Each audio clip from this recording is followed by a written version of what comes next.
Je vais pas parler. En tout cas, la seule chose que je vais dire, le seul gars qui fait influenceur à temps plein et qui est vraiment fort au basket, c'est Jared McCain. Sinon, les gars, j'arrive pas à voir des mecs qui sont archi chauds au basket et qui sont TikTokers en même temps. Quand je dis archi chaud, c'est niveau pro NBA. J'arrive pas.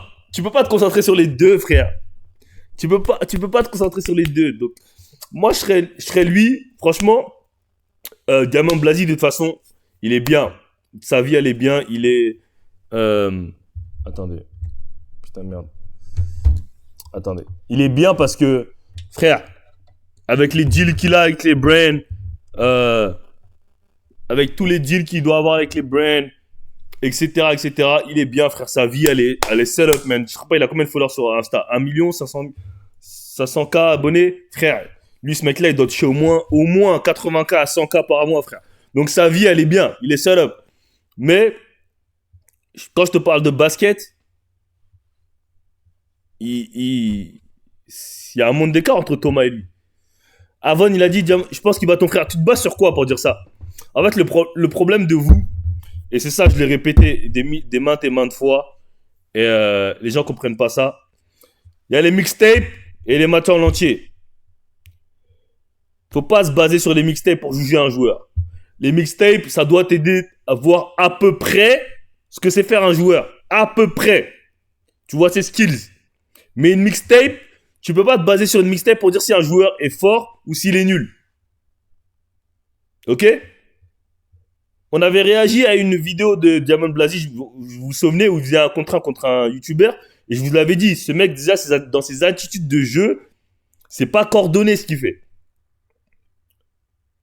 Ça serait cool qu'il se raffronte. Bah, il a joué contre son équipe, mais sauf que Diamant Blasi, il a pas joué. Il a joué contre son équipe, il a mis 24 points.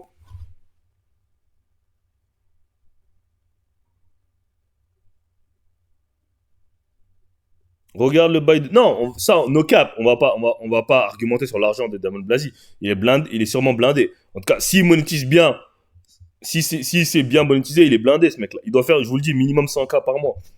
Là, c'est minimum. Entre 80 et 100.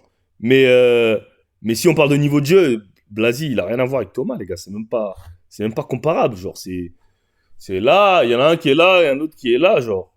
Genre, c'est pas comparable, genre. Blasi, il est nul, c'est que du marketing.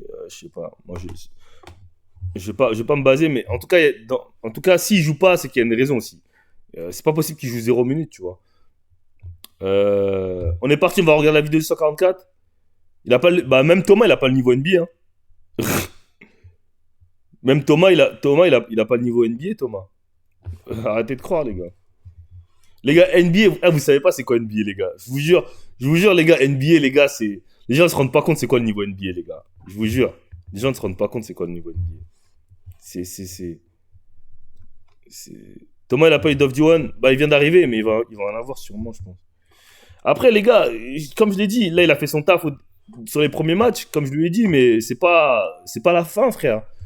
Les States, gros, faut tout le temps prouver, tu vois. C'est pas après un seul match ou 2 matchs qu'on va dire, ouais, t'es fort et tout. C'est bien, t'as la hype, tu vois, sur le moment, mais faut prouver à chaque game, chaque tournoi, tout le temps.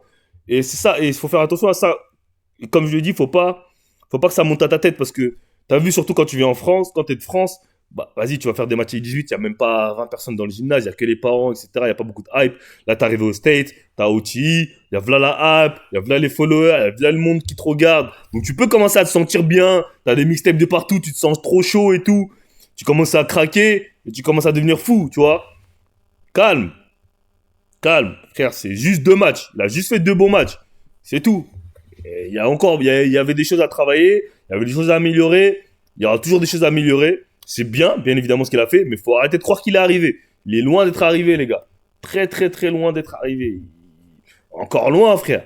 Encore loin, il a juste fait son taf pendant 2 matchs high school, c'est tout. Genre, il reste peut-être encore 60 matchs dans la saison, frère. Tu vois ce que je veux dire? Il faut pas trop se baser surtout sur ce que les gens disent, parce que là, il a fait 2 bons matchs. Imaginons que dans 2 semaines, 3 semaines, il joue un match, il fait un mauvais match, et comme se dire, ah ouais, il est pas trop fort, il manque.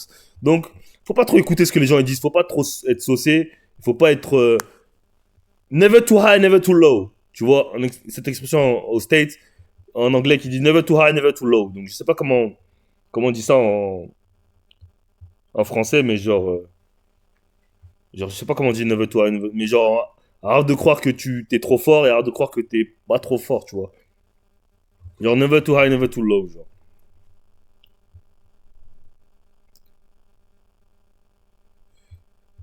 Thomas a du potentiel avec de bons conseils. Du potentiel, il y a 1 million de joueurs sur Terre qui ont du potentiel comme Thomas, tu vois.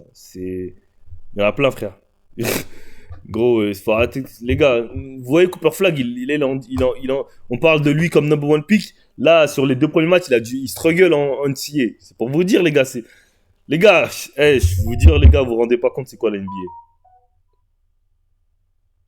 Les gens se rendent pas compte. Les gens se rendent pas compte. Les gens pensent que c'est comme ça. Ils se rendent pas compte. Après, voilà, c'est. Ok, bon, on est parti, mon kiki.